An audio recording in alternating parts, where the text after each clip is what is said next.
परम आदरणीय रवीश कुमार जी, भारत के महान पत्रकार,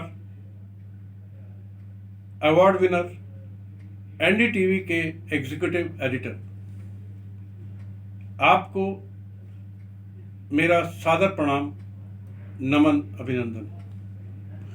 मैंने देखा एक सपना, भ्रष्टाचार मुक्त देश हो अपना।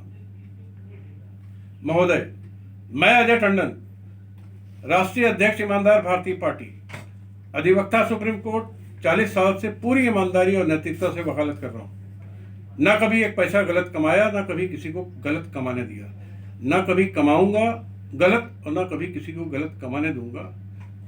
भूखों मर जाना पसंद है, लेकिन बेईमानी पसंद नहीं है, बर्दाश्त नहीं है। महोदय, मैंने आपके बारे में बहुत तारीफ सुनी है कि आप एक ईमानदार, कर्तव्यनिष्ठ और महान पत्रकार हैं। हालांकि मैं आपके बारे में भी कोई राय नहीं बना पाया हूं। पिछले कुछ वर्षों से मैं कठोर मेहनत और तपस्या कर रहा हूं और देश के 1 करोड़ से अधिक लुटे हुए दुर्भाग्यशाली निवेशकों के लिए, जिनकी जीवन भर की खून पसीने की कमाई देश के मुट्ठी भर लोगों ने अपने फर्जीवाड़ा कंपनियों के माध्यम से लूट लिया है, और इन निवेशकों के घरों में 2 वक्त का खाना भी बन पाना मुश्किल हो गया है।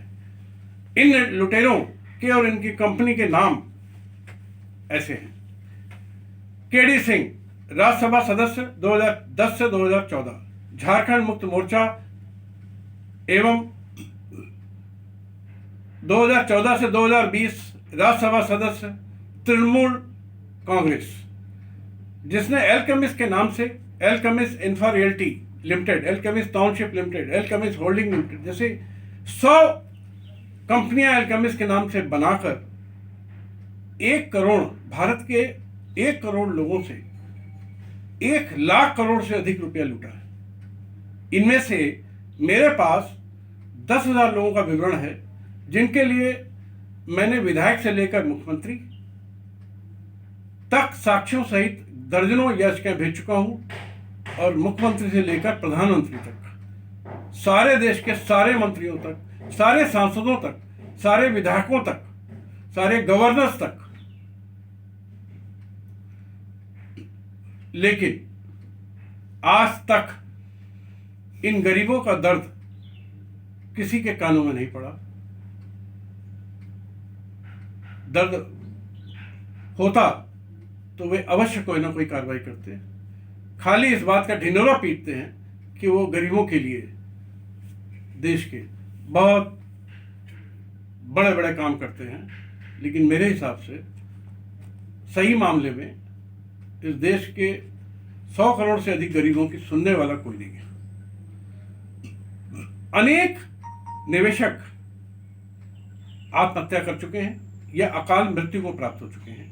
आने वाले समय में लाखों लोग आत्महत्या करेंगे और अकाल मृत्यु को प्राप्त होंगे, जो ऐसे निवेशक हैं, और जिसका कारण देश के चुने हुए डकैतों में से एक केडी सिंह है, जो 10 साल देश के कानून निर्माता संस्था राज्यसभा का सदस्य रहा, और इन्हीं 10 सालों में बगैर कोई पैसे लगाए, बगैर कोई वैध व्यापार किए हुए 1 लाख करोड़ की अवैध कमाई की, और आज राजाओं जैसा जिंदगी जीता है और 1 करोड़ लोगों को भिखारी बना दिया है। माननीय महोदय, इस संघर्ष में मेरा कोई निजी स्वार्थ नहीं है। मेरा लक्ष्य उन 10,000 लोगों के, निवेशकों के, जिनको मैं जानता हूं, और उनके लिए भी जिनको मैं नहीं जानता हूं, उनका आंसू पोंछना है। उनको उनका पैसा इस पापी केडी सिंह से मैं 2% मासिक ब्याज के 6 महीने से में कंपाउंडिंग के साथ दिलवाना है, जो उनका वैधानिक हक है, और इस केडी सिंह को भिखारी बना देना है और इस स्तर पर पहुंचाना है कि उसे कोई भीख देने वाला भी ना हो।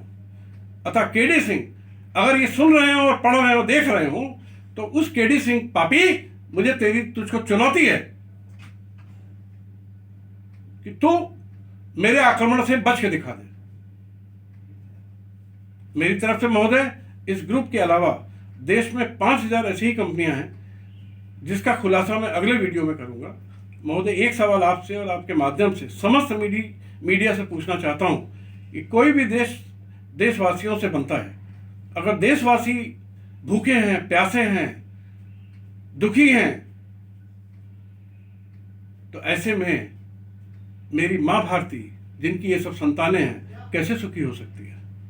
समस्त मीडिया चैनल इन समस्याओं को नजरअंदाज करके रिया का इंटरव्यू प्रसारित कर रहे हैं। पूरे 3 महीने तक रिया प्रकरण को प्रमुखता दी गई। क्या यही नैतिकता है? मेरे हिंदू समाज के वेद शास्त्र इस बात से भरे पड़े हैं कि अगर कोई महिला बिना विवाह के 2 साल किसी पुरुष के साथ रहती है तो उसे रखैल कहते हैं, और ऐसे पुरुष को जो उसे रखता है उसे चरित्रहीन कहते हैं। और यह भी साबित हो चुका है कि सुशांत पिछले 3 सालों से ड्रग लेने के आदी थे। मैं पूरे आदर के साथ सुशांत की मृत्यु का सम्मान करते हुए उनके प्रति पूरी सहानुभूति प्रकट करते हुए, उनके परिवार के प्रति पूरी सहानुभूति प्रकट करते हुए ये कहना चाहता हूं कि यदि सुशांत आज जिंदा होते तो उपरोक्त तथ्यों को जानने के बाद क्या कोई देशवासी उन्हें अपना आदर्श मानता? मेरा मानना है नहीं। ऐसे में 2 चरित्रहीन लोगों का प्रसारण लगातार सुपर प्राइम टाइम में होना कहाँ की नैतिकता है? टीवी चैनल नैतिकता से कहां तक गिरेंगे, मैं चिंतन का विषय है। अगर टीवी चैनल की टीआरपी पोर्न फिल्मों से ज्यादा मिलने लगे तो वो ये भी दिखाएंगे, अगर वो विधिक रूप से प्रतिबंधित ना हो। यदि टीवी चैनल को आतंकवादी मसूद अजहर का भी इंटरव्यू लेने का मौका मिल जाए और कानून इजाजत दे दे तो वो भी दिखाएंगे और उसे दरवाजे तक छोड़ के आएंगे। शर्त यह है कि चैनल को टीआरपी मिले। अरे साहब, पैसा तो वैश्या भी कमाती है, तो क्या हमारे टीवी चैनल यहां तक गिरेंगे? अगर आप मेरा इंटरव्यू ले लें तो मैं ये सब बातें नेशनल टीवी चैनल पर बोलने को तैयार हूं। परिणाम कुछ भी हो, मैं किसी से नहीं डरता हूं, क्योंकि मैं 100% नैतिक, ईमानदार और मूल्यों का व्यक्ति हूं। महोदय, आपको Raman Magsaysay award, Ramnath Goenka award से भी नवाजा गया है। इसके लिए आपको अनेक अनेक बधाइयाँ। मैं आपसे पूरी उम्मीद रखता हूँ कि आप मेरे द्वारा कही उपरोक्त बातों पर चिंतन करेंगे। मैं किसी भी तरह की ख्याति नहीं चाहता, ना कोई पद चाहता हूँ, ना कोई अवैध धन चाहता हूँ। मेरी सिर्फ एक ही अभिलाषा है कि मेरे भारत के करोड़ों पीड़ितों और केडी सिंह जैसे लुटेरों के द्वारा लूटे हुए असहाय दुखी लोगों के काम आ सकूं और ऐसे लोगों के जीवन में कुछ अच्छा बदलाव ला सकूं। मेरे जीवन का यही उद्देश्य है। केडी सिंह के विरोध में मेरे उद्देश्य निम्न प्रकार है। आप जैसे महान व्यक्ति का साथ मिल जाए तो केडी सिंह के 100 एल्केमिस्ट नाम से कंपनियों का फॉरेंसिक ऑडिट कराने के लिए भारत सरकार पर दबाव बनाना, ताकि उसके पापों का साक्ष्य सामने आ सके। जैसा कि आम्रपाली बिल्डर के मामले में माननीय सर्वोच्च न्यायालय के सहयोग से केस नंबर 940/19 23/7/19 के माध्यम से संभव हो सका। दूसरा, केडी सिंह और उसके 100 निदेशक चार्टर्ड अकाउंटेंट को जेल भिजवाना और आजीवन कारावास की सजा दिलवाना। केडी सिंह के द्वारा 1 लाख करोड़ से के लूटे हुए धन से देश और विदेश में खरीदी गई संपत्तियों को अटैच करवाना, जैसे कि नीरव मोदी और विजय माल्या के मामले में हुआ। उनको नीलाम करके गरीबों को पैसा वापस दिलवाना और शेष पैसों को मां भारती के चरणों में समर्पित कर देना, ताकि वो मेरे देश के काम आए। इस बात के लिए सरकार पर दबाव बनाना। केडी सिंह को भारत सरकार द्वारा राष्ट्रद्रोही घोषित करवाना और उस पर security act, national security act लागू करवाना। केडी सिंह का ऐसा बुरा हाल करना कि देश का कोई सांसद फिर देश को लूटने की जरूरत ना कर सके। आदरणीय महोदय, आपके श्री चरणों में पुनः वंदन। मुझे आशा ही नहीं, पूर्ण विश्वास है कि आप मुझ जैसे साधारण व्यक्ति को गरीबों की मदद करने के लिए आशीर्वाद देंगे। चैनल के माध्यम से आतंकवादी, देशद्रोही, भ्रष्टाचारी, अत्याचारी केडी सिंह के पापों को उजागर करेंगे। जय मां भारती। धन्यवाद।